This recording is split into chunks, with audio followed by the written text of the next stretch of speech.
Hi ಎಲ್ಲರಿಗೂ ನನ್ನ ನಮಸ್ಕಾರಗಳು. ನಾವು ಇವತ್ತು ಭಾರತದ ಸಾರಿಗೆ ಮತ್ತು ಸಂಪರ್ಕದ ಬಗ್ಗೆ ತಿಳಿದುಕೊಳ್ಳೋಣ. Transportation and communication in India. ಇದಕ್ಕಿಂತ ಮೊದಲು ಯಾರೆಲ್ಲ ನನ್ನ ಚಾನಲನ್ನು ಸಬ್ಸ್ಕ್ರೈಬ್ ಮಾಡಿಲ್ಲ ಪ್ಲೀಸ್ ಸಬ್ಸ್ಕ್ರೈಬ್ ಮಾಡ್ಕೊಳ್ಳಿ. ನಾವು ಮೊದಲು ಸಾರಿಗೆಯ ಅರ್ಥ ಮತ್ತು ಪ್ರಾಮುಖ್ಯತೆಯ ಬಗ್ಗೆ ತಿಳಿದುಕೊಳ್ಳೋಣ.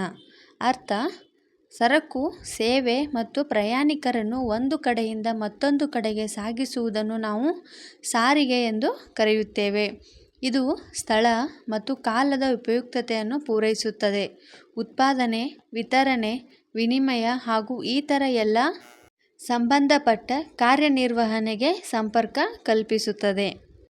ಇದು ಕೈಗಾರಿಕಾ ಪ್ರಗತಿಗೆ ಉತ್ತೇಜನ, ಮಾರುಕಟ್ಟೆಯ ವಿಸ್ತರಣೆ, ವಿದೇಶಿ ಮತ್ತು ದೇಶೀಯ ವ್ಯಾಪಾರದ ವೃದ್ಧಿ, ಉದ್ಯೋಗ ಸೃಷ್ಟಿ, ಜನರ ಆದಾಯ ಮತ್ತು ಜೀವನ ಮಟ್ಟದ ಸುಧಾರಣೆ, ಪ್ರವಾಸೋದ್ಯಮಕ್ಕೆ ಪ್ರೋತ್ಸಾಹ ಮತ್ತು ರಕ್ಷಣಾ ಪಡೆಗೂ ನೆರವಾಗುತ್ತದೆ.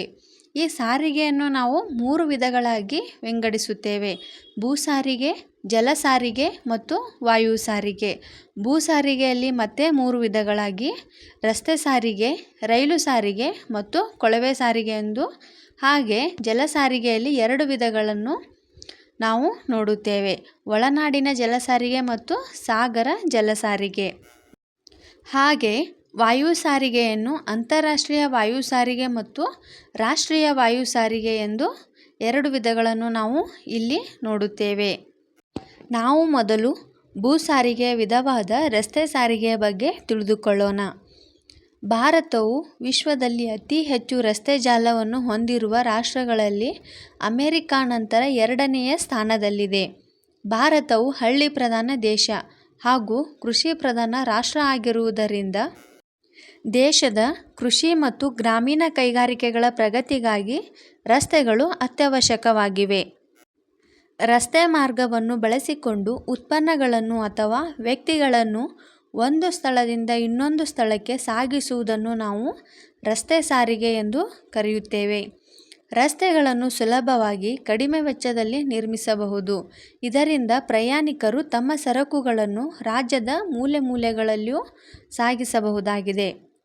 ರಸ್ತೆ ಸಾರಿಗೆಯನ್ನು ನಾವು ಪ್ರಮುಖವಾಗಿ 5 ವಿಧಗಳಾಗಿ ವಿಂಗಡಿಸಲಾಗಿದೆ: ಸುವರ್ಣ ಚತುಷ್ಕೋನ ಮತ್ತು ಸೂಪರ್ ಹೆದ್ದಾರಿಗಳು, ರಾಷ್ಟ್ರೀಯ ಹೆದ್ದಾರಿಗಳು, ರಾಜ್ಯ ಹೆದ್ದಾರಿಗಳು, ಜಿಲ್ಲಾ ಹೆದ್ದಾರಿಗಳು ಮತ್ತು ಗ್ರಾಮೀಣ ಹೆದ್ದಾರಿಗಳೆಂದು 5 ವಿಧಗಳನ್ನು ನಾವು ನೋಡುತ್ತೇವೆ. ಮೊದಲನೆಯದಾಗಿ ಸುವರ್ಣ ಚತುಷ್ಕೋನ ಮತ್ತು ಸೂಪರ್ ಹೆದ್ದಾರಿಗಳ ಬಗ್ಗೆ ತಿಳಿದುಕೊಳ್ಳೋಣ. ಇದು 1999ರಲ್ಲಿ ಪ್ರಾರಂಭವಾಯಿತು. ಈ ಹೆದ್ದಾರಿ ಜಾಲವು ದೇಶದ ಪ್ರಮುಖ ನಗರ, ಸಾಂಸ್ಕೃತಿಕ ಮತ್ತು ಕೈಗಾರಿಕಾ ಕೇಂದ್ರಗಳನ್ನು ಸಂಪರ್ಕಿಸುತ್ತದೆ. ಇದು ದೆಹಲಿ, ಜೈಪುರ್, ಅಹಮದಾಬಾದ್, ಸೂರತ್, ಮುಂಬೈ, ಪುಣೆ, ಬೆಂಗಳೂರು, ಚೆನ್ನೈ, ವಿಶಾಖಪಟ್ಟಣ, ಭುವನೇಶ್ವರ, ಕೋಲ್ಕತ್ತಾ, ಅಲಹಾಬಾದ್, ಕಾನ್ಪುರ ಮತ್ತು ದೆಹಲಿಯೊಂದಿಗೆ ಸಂಪರ್ಕವನ್ನು ಕಲ್ಪಿಸುತ್ತದೆ. ಸೂಪರ್ ಹೆದ್ದಾರಿಯನ್ನು ನಾವು 2 ವಿಧಗಳಾಗಿ ವಿಂಗಡಿಸಲಾಗಿದೆ: ಉತ್ತರ-ದಕ್ಷಿಣ ಕಾರಿಡಾರ್ ಹಾಗೂ ಪೂರ್ವ-ಪಶ್ಚಿಮ ಕಾರಿಡಾರ್. ಉತ್ತರ-ದಕ್ಷಿಣ ಕಾರಿಡಾರ್ ಇದು ಶ್ರೀನಗರದಿಂದ ಕನ್ಯಾಕುಮಾರಿಯವರೆಗೆ ವಿಸ್ತರಿಸಿದೆ. ಹಾಗೆ ಪೂರ್ವ-ಪಶ್ಚಿಮ ಕಾರಿಡಾರ್ ಇದು ಅಸ್ಸಾಂನ ಸಿಲ್ಚಾರ್ನಿಂದ ಗುಜರಾತಿನ ಪೋರಬಂದರಿನವರೆಗೆ ವಿಸ್ತರಿಸಿದೆ. ಎರಡನೆಯದಾಗಿ ರಾಷ್ಟ್ರೀಯ ಹೆದ್ದಾರಿಗಳು. ದೇಶದ ಉದ್ದಗಲಕ್ಕೂ ನಿರ್ಮಿತಗೊಂಡಿರುವ ರಾಷ್ಟ್ರೀಯ ಹೆದ್ದಾರಿಗಳು ರಾಜ್ಯದ ರಾಜಧಾನಿಗಳು, ಅಂತಾರಾಷ್ಟ್ರೀಯ ವಿಮಾನ ನಿಲ್ದಾಣಗಳು, ಪ್ರಧಾನ ಬಂದರುಗಳು, ಕೈಗಾರಿಕಾ ಸ್ಥಳಗಳು ಹಾಗೂ ಮುಖ್ಯ ಐತಿಹಾಸಿಕ ಸ್ಮಾರಕಗಳಿಗೆ ಸಂಪರ್ಕವನ್ನು ಇದು ಕಲ್ಪಿಸುತ್ತದೆ. ಈ ರಾಷ್ಟ್ರೀಯ ಹೆದ್ದಾರಿಯ ನಿರ್ಮಾಣ ಮತ್ತು ನಿರ್ವಹಣೆಯ ಜವಾಬ್ದಾರಿ ಕೇಂದ್ರ ಸರ್ಕಾರ ವಹಿಸಿಕೊಂಡಿದೆ. 2018ರ ವರದಿಯ ಪ್ರಕಾರ ಪ್ರಸ್ತುತ ಭಾರತದಲ್ಲಿ ಒಟ್ಟು ರಾಷ್ಟ್ರೀಯ ಹೆದ್ದಾರಿಯ ಉದ್ದ 1,15,435 ಕಿಲೋಮೀಟರ್ ಆಗಿದೆ. ಭಾರತ ಸರ್ಕಾರವು ರಾಷ್ಟ್ರೀಯ ಹೆದ್ದಾರಿಗಳ ನಿರ್ಮಾಣ ಮತ್ತು ನಿರ್ವಹಣೆಗಾಗಿ national highway authority of India ಅನ್ನು 1988ರಲ್ಲಿ ಸ್ಥಾಪಿಸಿತು. ಈ ರಾಷ್ಟ್ರೀಯ ಹೆದ್ದಾರಿಗಳ ಗುರುತಿನ ಮೈಲಿಗಲ್ಲಿನ ಬಣ್ಣ ಹಳದಿ ಬಣ್ಣ ಆಗಿದೆ. ಅತಿ ಹೆಚ್ಚು ರಾಷ್ಟ್ರೀಯ ಹೆದ್ದಾರಿ ಹೊಂದಿರುವ ರಾಜ್ಯಗಳು ಅಂದರೆ ಮಹಾರಾಷ್ಟ್ರ, ರಾಜಸ್ಥಾನ, ಮಧ್ಯಪ್ರದೇಶ ಮತ್ತು ಕರ್ನಾಟಕ. ಈ ರಾಷ್ಟ್ರೀಯ ಹೆದ್ದಾರಿ ಹೊಂದದಿರುವ ಪ್ರದೇಶ ಅಂದರೆ ಅದು ಲಕ್ಷದ್ವೀಪಗಳು. ಭಾರತದ ಪ್ರಮುಖ ರಾಷ್ಟ್ರೀಯ ಹೆದ್ದಾರಿಗಳು. ದೇಶದ ಅತಿ ಉದ್ದವಾದ ರಾಷ್ಟ್ರೀಯ ಹೆದ್ದಾರಿ ಎಂದರೆ NH-44. ಇದು ಶ್ರೀನಗರದಿಂದ ಕನ್ಯಾಕುಮಾರಿಯವರೆಗೆ. ಹಾಗೆ ದೇಶದ ಪೂರ್ವ ಮತ್ತು ಪಶ್ಚಿಮ ತೀರದ ಉದ್ದದ ರಾಷ್ಟ್ರೀಯ ಹೆದ್ದಾರಿ ಎಂದರೆ NH-27. ಇದು ಪೋರಬಂದರಿನಿಂದ ಸಿಲ್ಚಾರ್ನವರೆಗೆ ಹಾಗೂ ಪಾಕಿಸ್ತಾನ ಮತ್ತು ಚೀನಾ ಗಡಿ ಸಂಪರ್ಕಿಸುವ ರಾಷ್ಟ್ರೀಯ ಹೆದ್ದಾರಿ ಎಂದರೆ NH-5. ಇದು ಸಿಪ್ಕಿಲಾದಿಂದ ಅಮೃತ್ಸರದವರೆಗೆ. ಹಾಗೆ ಭಾರತದ ಪೂರ್ವದ ತುತ್ತ ತುದಿಯ ರಾಷ್ಟ್ರೀಯ ಹೆದ್ದಾರಿ ಎಂದರೆ NH-2. ಇದು ದಿಬ್ರುಗರ್ನಿಂದ ತೈಪಾಂಗ್ವರೆಗೆ. ಭಾರತದ ಉತ್ತರದ ತುತ್ತ ತುದಿಯ ರಾಷ್ಟ್ರೀಯ ಹೆದ್ದಾರಿ ಎಂದರೆ ಅದು NH-1. ಇದು ಲಡಾಖ್ನಿಂದ ಶ್ರೀನಗರದವರೆಗೆ. ಹಾಗೂ ಭಾರತದ ಪೂರ್ವ ಘಟ್ಟಗಳಲ್ಲಿ ಹಾದು ಹೋಗುವ ರಾಷ್ಟ್ರೀಯ ಹೆದ್ದಾರಿ ಎಂದರೆ NH-16. ಇದು ಕೋಲ್ಕತ್ತಾದಿಂದ ಚೆನ್ನೈವರೆಗೆ. ಹಾಗೆ ಭಾರತದ ಪಶ್ಚಿಮ ಘಟ್ಟಗಳಲ್ಲಿ ಹಾದು ಹೋಗುವ ರಾಷ್ಟ್ರೀಯ ಹೆದ್ದಾರಿ ಎಂದರೆ NH-66. ಇದು ಕನ್ಯಾಕುಮಾರಿಯಿಂದ ಮುಂಬೈವರೆಗೆ. ದೆಹಲಿಯಿಂದ ಕೋಲ್ಕತ್ತಾ ಮಧ್ಯದಲ್ಲಿ ಹಾದು ಹೋಗುವ ರಾಷ್ಟ್ರೀಯ ಹೆದ್ದಾರಿ. ಇದನ್ನು NH-19 ಸಂಖ್ಯೆಯಿಂದ ಗುರುತಿಸಲಾಗಿದೆ. ಮೂರನೆಯದಾಗಿ ರಾಜ್ಯ ಹೆದ್ದಾರಿಗಳು. ರಾಜ್ಯ ಹೆದ್ದಾರಿಗಳು ರಾಜ್ಯಗಳ ರಾಜಧಾನಿಗಳು, ಜಿಲ್ಲಾ ಕೇಂದ್ರ, ರಾಷ್ಟ್ರೀಯ ಹೆದ್ದಾರಿಗಳು ಮತ್ತು ವಿಮಾನ ನಿಲ್ದಾಣಗಳನ್ನು ಸೇರಿಸುತ್ತವೆ. ಒಟ್ಟು ರಾಜ್ಯ ಹೆದ್ದಾರಿಗಳ ಉದ್ದ 1,54,522 ಕಿಲೋಮೀಟರ್. ಈ ರಾಜ್ಯ ಹೆದ್ದಾರಿಗಳನ್ನು ಗುರುತಿಸುವ ಮೈಲುಗಲ್ಲಿನ ಬಣ್ಣ ಅಂದರೆ ಹಸಿರು ಮತ್ತು ಬಿಳಿ ಬಣ್ಣ ಆಗಿದೆ. ರಾಜ್ಯ ಹೆದ್ದಾರಿಗಳ ನಿರ್ಮಾಣ ಮತ್ತು ನಿರ್ವಹಣೆ ರಾಜ್ಯ ಸರ್ಕಾರ ವಹಿಸಿಕೊಂಡಿದೆ. ಹಾಗೆ ದೇಶದಲ್ಲಿ ಅತಿ ಹೆಚ್ಚು ರಾಜ್ಯ ಹೆದ್ದಾರಿಗಳನ್ನು ಹೊಂದಿರುವ ರಾಜ್ಯ ಎಂದರೆ ಅದು ಉತ್ತರ ಪ್ರದೇಶ. ನಮ್ಮ ಕರ್ನಾಟಕದಲ್ಲಿ ಅತಿ ಹೆಚ್ಚು ರಾಜ್ಯ ಹೆದ್ದಾರಿಗಳನ್ನು ಹೊಂದಿರುವ ಜಿಲ್ಲೆ ಎಂದರೆ ಅದು ಬೆಳಗಾವಿ. ನಾಲ್ಕನೆಯದಾಗಿ ಜಿಲ್ಲಾ ರಸ್ತೆಗಳು. ಜಿಲ್ಲಾ ಕೇಂದ್ರಗಳು, ತಾಲೂಕು ಕೇಂದ್ರಗಳು ಮತ್ತು ಗ್ರಾಮೀಣ ಕೇಂದ್ರಗಳೊಡನೆ ಇದು ಸಂಧಿಸುತ್ತವೆ. ಇವುಗಳ ನಿರ್ಮಾಣ ಮತ್ತು ನಿರ್ವಹಣೆ ಮತ್ತು ದುರಸ್ತಿ ಕಾರ್ಯಗಳನ್ನು ಜಿಲ್ಲಾ ಪಂಚಾಯಿತಿ ನೋಡಿಕೊಳ್ಳುತ್ತದೆ. ಈ ಜಿಲ್ಲಾ ರಸ್ತೆಗಳನ್ನು ಗುರುತಿಸುವ ಮೈಲುಗಲ್ಲಿನ ಬಣ್ಣ ಅಂದರೆ ಕಪ್ಪು ಮತ್ತು ಬಿಳಿ ಬಣ್ಣ ಆಗಿದೆ. ಐದನೆಯದಾಗಿ ಗ್ರಾಮೀಣ ರಸ್ತೆಗಳು. ಮೂಲ ರಸ್ತೆಗಳೆಂದೇ ಕರೆಯುವ ಗ್ರಾಮೀಣ ರಸ್ತೆಗಳು ಹಳ್ಳಿ, ತಾಲೂಕುಗಳು ಮತ್ತು ಜಿಲ್ಲೆಗಳ ಮಧ್ಯೆ ಸಂಪರ್ಕವನ್ನು ಕಲ್ಪಿಸುತ್ತದೆ. ಇದರ ನಿರ್ಮಾಣ ಮತ್ತು ನಿರ್ವಹಣೆ ಗ್ರಾಮ ಪಂಚಾಯಿತಿ ಮತ್ತು ತಾಲೂಕು ಪಂಚಾಯಿತಿ ನೋಡಿಕೊಳ್ಳುತ್ತದೆ. ಈ ಗ್ರಾಮೀಣ ರಸ್ತೆಗಳನ್ನು ಗುರುತಿಸುವ ಮೈಲುಗಲ್ಲಿನ ಬಣ್ಣ ಎಂದರೆ ಕೇಸರಿ ಮತ್ತು ಬಿಳಿ ಬಣ್ಣ ಆಗಿದೆ. ಹಾಗೆ ಗ್ರಾಮೀಣ ರಸ್ತೆಗಳ ನಿರ್ಮಾಣಕ್ಕಾಗಿ ಅಟಲ್ ಬಿಹಾರಿ ವಾಜಪೇಯಿ ಅವರು ಪ್ರಧಾನಮಂತ್ರಿ ಗ್ರಾಮ ಸಡಕ್ ಯೋಜನೆಯನ್ನು ಕೂಡ ಜಾರಿಗೆ ತಂದರು. ಮುಂದೆ ನಾವು ಭೂ ಸಾರಿಗೆಯ ಎರಡನೆಯ ವಿಧವಾದ ರೈಲು ಸಾರಿಗೆಯ ಬಗ್ಗೆ ತಿಳಿದುಕೊಳ್ಳೋಣ. ಪ್ರಪಂಚದಲ್ಲಿ ಮೊದಲ ಬಾರಿಗೆ ರೈಲನ್ನು ಆವಿಷ್ಕಾರ ಮಾಡಿದವರು ಜಾರ್ಜ್ ಸ್ಟಿಫನ್ಸನ್. ಇವರನ್ನು ಪ್ರಪಂಚದ ರೈಲು ಸಾರಿಗೆಯ ಪಿತಾಮಹ ಎಂದು ಕರೆಯುವರು. ಭಾರತದಲ್ಲಿ ಮೊದಲು ರೈಲು ಆರಂಭ ಆಗಿದ್ದು ಏಪ್ರಿಲ್ 16, 1853ರಲ್ಲಿ ಮುಂಬೈಯಿಂದ ಥಾನೆಯವರೆಗೆ. ಭಾರತದ ರೈಲ್ವೆಯ ಪಿತಾಮಹ ಎಂದು ಲಾರ್ಡ್ ಡಾಲ್ಹೌಸಿಯನ್ನು ನಾವು ಕರೆಯುತ್ತೇವೆ. ಭಾರತದ ರೈಲು ಮಾರ್ಗದ ಒಟ್ಟು ಉದ್ದ ಎಂದರೆ 67,368 ಕಿಲೋಮೀಟರ್. ಇದು 2018ರ ವರದಿಯ ಪ್ರಕಾರ ಆಗಿದೆ. ಭಾರತವು ರೈಲು ಮಾರ್ಗದ ಜಾಲದಲ್ಲಿ USA, ಚೀನಾ, ಕೆನಡಾ ಮತ್ತು ರಷ್ಯಾದ ನಂತರ 5ನೆಯ ಸ್ಥಾನವನ್ನು ಪಡೆದುಕೊಂಡಿದೆ. ಭಾರತದಲ್ಲಿ ಇತ್ತೀಚೆಗೆ ನಿರ್ಮಾಣಗೊಂಡಿರುವ ರೈಲು ಮಾರ್ಗಗಳಲ್ಲಿ ಕೊಂಕಣ ರೈಲು ಮಾರ್ಗವು ಅತಿ ಮುಖ್ಯವಾದದ್ದು. ಇದು ಕರ್ನಾಟಕ, ಗೋವಾ ಮತ್ತು ಮಹಾರಾಷ್ಟ್ರಗಳ ಜಂಟಿ ಯೋಜನೆಯಾಗಿದೆ. ಇದರ ಒಟ್ಟು ಉದ್ದ 736 ಕಿಲೋಮೀಟರ್ ಆಗಿದೆ. ಭಾರತದ ಕೆಲವು ರೈಲ್ವೆ ವಲಯಗಳನ್ನು ನಾವು ಈಗ ನೋಡೋಣ. ಇಲ್ಲಿ ಒಂದು ಕಡೆ ವಲಯಗಳು ಮತ್ತು ಇನ್ನೊಂದು ಕಡೆ ಅದರ ಕೇಂದ್ರ ಕಚೇರಿಯನ್ನು ನಾನು ತಿಳಿಸಿದ್ದೇನೆ. ಮೊದಲಿಗೆ ಉತ್ತರ ರೈಲ್ವೆ, ನವದೆಹಲಿ. ಪಶ್ಚಿಮ ರೈಲ್ವೆ ಮುಂಬೈ, ಆಗ್ನೇಯ ರೈಲ್ವೆ ಕೋಲ್ಕತ್ತಾ ಹಾಗೂ ದಕ್ಷಿಣ ಕೇಂದ್ರ ರೈಲ್ವೆ ಸಿಕಂದರಾಬಾದ್. ದಕ್ಷಿಣ ರೈಲ್ವೆ ಚೆನ್ನೈ. ಕೇಂದ್ರ ರೈಲ್ವೆ ಮುಂಬೈ, ಈಶಾನ್ಯ ರೈಲ್ವೆ ಗೋರಖ್ಪುರ್, ಪೂರ್ವದ ರೈಲ್ವೆ ಕೋಲ್ಕತ್ತಾ, ಈಶಾನ್ಯ ಗಡಿನಾಡು ರೈಲ್ವೆ ಗೌಹಾತಿ ಮತ್ತು ಪೂರ್ವದ ಕೇಂದ್ರ ರೈಲ್ವೆ ಹಾಜಿಪುರ ಹಾಗೂ ಪೂರ್ವ ಕರಾವಳಿಯ ರೈಲ್ವೆ ಭುವನೇಶ್ವರ, ಉತ್ತರ ಕೇಂದ್ರ ರೈಲ್ವೆ ಅಲಹಾಬಾದ್, ವಾಯುವ್ಯ ರೈಲ್ವೆ ಜೈಪುರ್ ಮತ್ತು ನೈಋತ್ಯ ರೈಲ್ವೆ ಹುಬ್ಬಳ್ಳಿ. ಪಶ್ಚಿಮ ಕೇಂದ್ರ ರೈಲ್ವೆ ಜಬಲಪುರ, ಆಗ್ನೇಯ ಕೇಂದ್ರ ರೈಲ್ವೆ ಬಿಲಾಸ್ಪುರ್, ಕೋಲ್ಕತ್ತಾ ಮೆಟ್ರೋ ಕೋಲ್ಕತ್ತಾ ಹಾಗೂ ದಕ್ಷಿಣ ಕರಾವಳಿ ರೈಲ್ವೆ ವಿಶಾಖಪಟ್ಟಣ. ಮುಂದೆ ಮೂರನೆಯದಾಗಿ ಕೊಳವೆ ಸಾರಿಗೆ. ಕೊಳವೆ ಮಾರ್ಗಗಳನ್ನು ನೆಲದೊಳಗೆ ಹಾಸಲಾಗಿರುತ್ತದೆ. ವಿಶೇಷವಾಗಿ ಕಚ್ಚಾ ತೈಲವನ್ನು ತೈಲ ಶುದ್ಧೀಕರಣ ಕೇಂದ್ರಗಳಿಗೆ, ನೈಸರ್ಗಿಕ ಅನಿಲ ಹಾಗೂ ಕೆಸರು ರೂಪದಲ್ಲಿರುವ ಖನಿಜಗಳನ್ನು ಸಾಗಿಸಲು ಕೊಳವೆ ಮಾರ್ಗಗಳನ್ನು ಬಳಸಲಾಗುವುದು. ಭಾರತದಲ್ಲಿ ಒಟ್ಟು 35,676 ಕಿಲೋಮೀಟರ್ ಉದ್ದದ ಕೊಳವೆ ಮಾರ್ಗಗಳಿವೆ.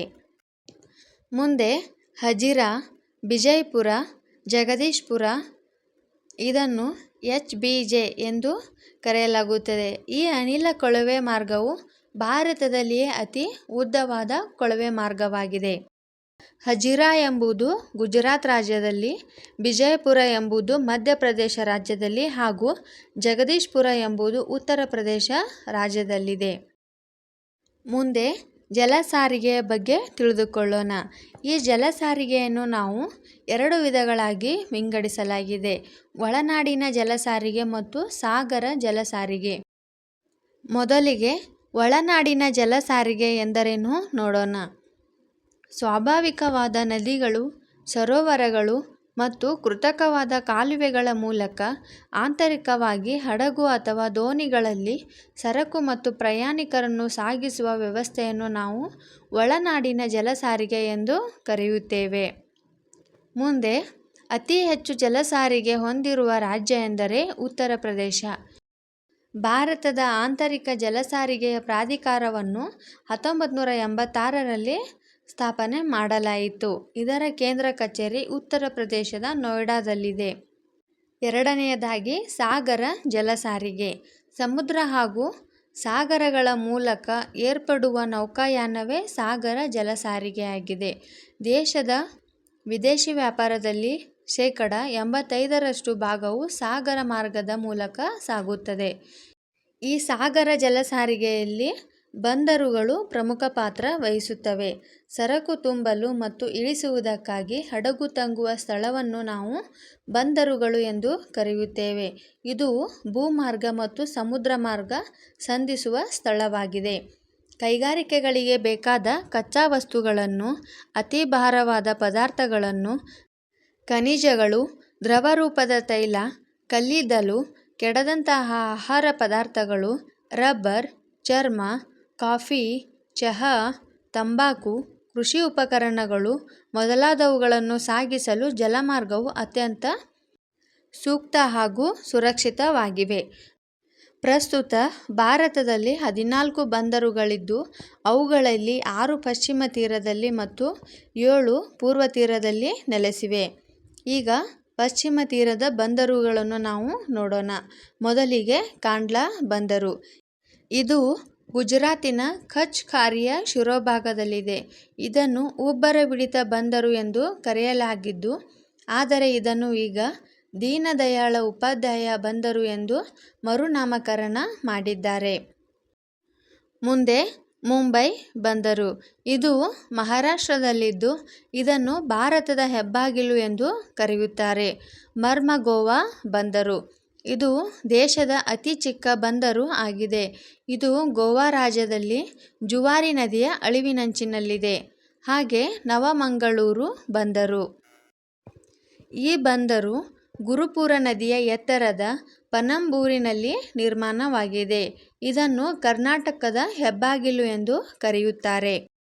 ಹಾಗೆ ಕೊಚ್ಚಿನ್ ಬಂದರು.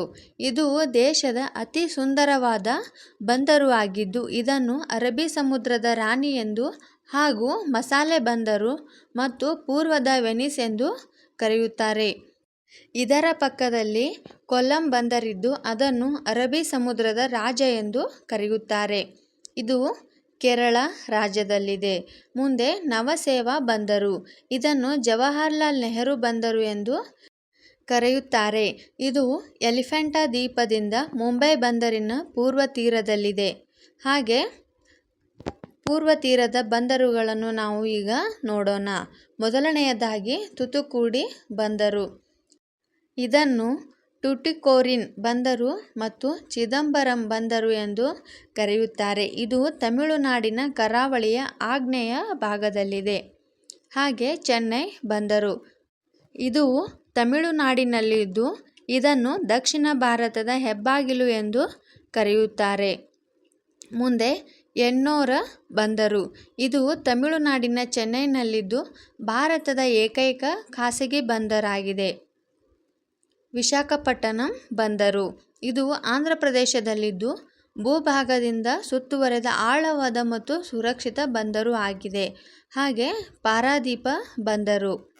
ಇದು ಒರಿಸ್ಸಾದ ಮಹಾನದಿಯ ಭೂಮಿಯಲ್ಲಿದ್ದು ಇದು ಸುವರ್ಣ ತ್ರಿಕೋನಾಕಾರದ ಬಂದರು ಎಂದೇ ಪ್ರಸಿದ್ಧಿ ಹೊಂದಿದೆ. ಮುಂದೆ ಹಾಲ್ದಿಯಾ ಬಂದರು. ಇದು ಪಶ್ಚಿಮ ಬಂಗಾಳದ ರಾಜ್ಯದಲ್ಲಿದ್ದು ಇದನ್ನು ಹಲ್ದಿ ನದಿ ಮತ್ತು ಹೂಗ್ಲಿ ನದಿಯ ಸಂಗಮ ಸ್ಥಳದಲ್ಲಿ ನಿರ್ಮಿಸಲಾಗಿದೆ. ಹಾಗೆ ಪೋರ್ಟ್ ಬ್ಲೇರ್ ಬಂದರು. ಇದು ದೇಶದ ಏಕೈಕ ದ್ವೀಪ ಬಂದರು ಆಗಿದೆ. ಇದು ದಕ್ಷಿಣ ಅಂಡಮಾನ್ ದ್ವೀಪದಲ್ಲಿದ್ದು ಇದು ಅಂಡಮಾನ್ ನಿಕೋಬಾರ್ ದ್ವೀಪಗಳಿಗೆ ಹೆಬ್ಬಾಗಿಲಿನಂತಿದೆ. ಮೂರನೆಯದಾಗಿ ವಾಯು ಸಾರಿಗೆ. ಈ ವಾಯು ಸಾರಿಗೆಯನ್ನು ನಾವು ಮತ್ತೆ ಎರಡು ವಿಧಗಳಾಗಿ ನೋಡುತ್ತೇವೆ. ರಾಷ್ಟ್ರೀಯ ವಾಯು ಸಾರಿಗೆ ಮತ್ತು ಅಂತಾರಾಷ್ಟ್ರೀಯ ವಾಯು ಸಾರಿಗೆ. ವಾಯು ಸಾರಿಗೆಯು ಅತ್ಯಂತ ತ್ವರಿತಗತಿಯ ಮತ್ತು ವೆಚ್ಚದಾಯಕ ಸಾರಿಗೆಯಾಗಿದೆ. ಪ್ರಪಂಚದಲ್ಲಿ ವಿಮಾನವನ್ನು ಆವಿಷ್ಕಾರ ಮಾಡಿದವರು ಅಮೆರಿಕದ ರೈಟ್ ಸಹೋದರರು ವಿಲ್ಬರ್ ಮತ್ತು ಓರ್ವಿಲ್ಲೆ ಎಂಬುವವರು. ಭಾರತದಲ್ಲಿ ಮೊದಲ ಬಾರಿಗೆ ವಿಮಾನವನ್ನು 1911ರಲ್ಲಿ ಜೆ.ಆರ್.ಡಿ. ಟಾಟಾ ಅವರು ಅಲಹಾಬಾದ್ನಿಂದ ನೈನಿಯವರೆಗೆ 10 ಕಿಲೋಮೀಟರ್ ವರೆಗೆ ಪ್ರಯಾಣವನ್ನು ಕೈಗೊಂಡರು. ಆದ್ದರಿಂದ ಜೆ.ಆರ್.ಡಿ. ಟಾಟಾ ಅವರನ್ನು ಭಾರತದ ವಾಯು ಸಾರಿಗೆಯ ಪಿತಾಮಹ ಎಂದು ಕರೆಯುತ್ತಾರೆ. ಇಂದು ಭಾರತದಲ್ಲಿ ಎರಡು ಪ್ರಮುಖ ವಾಯು ಸಂಚಾರ ಸಂಸ್ಥೆಗಳಿವೆ. ಏರ್ ಇಂಡಿಯಾ ಮತ್ತು ಇಂಡಿಯನ್ ಏರ್ಲೈನ್ಸ್. ಏರ್ ಇಂಡಿಯಾ ಎಂಬುದು ಇದು ಭಾರತ ಮತ್ತು ಪ್ರಪಂಚದ ಅನೇಕ ದೇಶಗಳೊಂದಿಗೆ ವಾಯು ಸಂಚಾರ ಸೌಲಭ್ಯವನ್ನು ಕಲ್ಪಿಸುತ್ತದೆ. ಹಾಗೆ ಇಂಡಿಯನ್ ಏರ್ಲೈನ್ಸ್ ಎಂಬುದು ಇದು ದೇಶದೊಳಗೆ ವಾಯು ಸಂಚಾರ ಕಲ್ಪಿಸುವುದರ ಜೊತೆಗೆ ನೆರೆಹೊರೆ ದೇಶಗಳಿಗೂ ಸಂಪರ್ಕವನ್ನು ಕಲ್ಪಿಸುತ್ತದೆ. ಈಗ ವಿಮಾನ ನಿಲ್ದಾಣಗಳ ಬಗ್ಗೆ ತಿಳಿದುಕೊಳ್ಳೋಣ.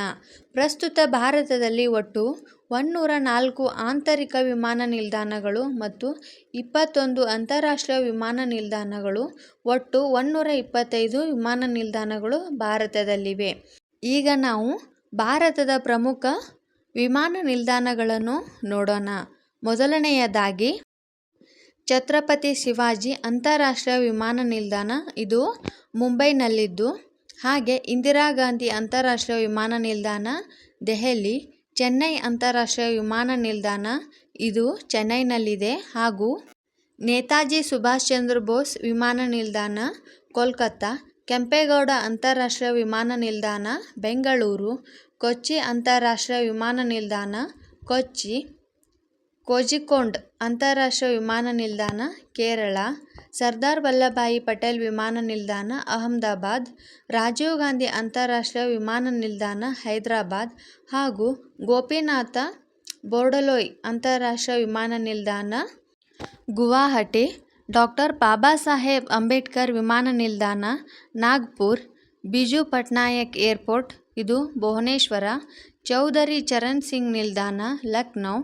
ವೀರ್ ಸಾವರ್ಕರ್ ಅಂತಾರಾಷ್ಟ್ರೀಯ ವಿಮಾನ ನಿಲ್ದಾಣ ಪೋರ್ಟ್ ಬ್ಲೇರ್. ಹಾಗೂ ಶ್ರೀ ಗುರು ರಾಮದಾಸ್ ಜಿ ಅಂತಾರಾಷ್ಟ್ರೀಯ ವಿಮಾನ ನಿಲ್ದಾಣ ಅಮೃತ್ಸರ್. ಹೀಗೆ ಇನ್ನು ಪ್ರಮುಖ ಅಂತಾರಾಷ್ಟ್ರೀಯ ವಿಮಾನ ನಿಲ್ದಾಣಗಳನ್ನು ನಾವು ಭಾರತದಲ್ಲಿ ನೋಡುತ್ತೇವೆ. ಮುಂದೆ ಸಂಪರ್ಕ ಮಾಧ್ಯಮದ ಬಗ್ಗೆ ತಿಳಿದುಕೊಳ್ಳೋಣ.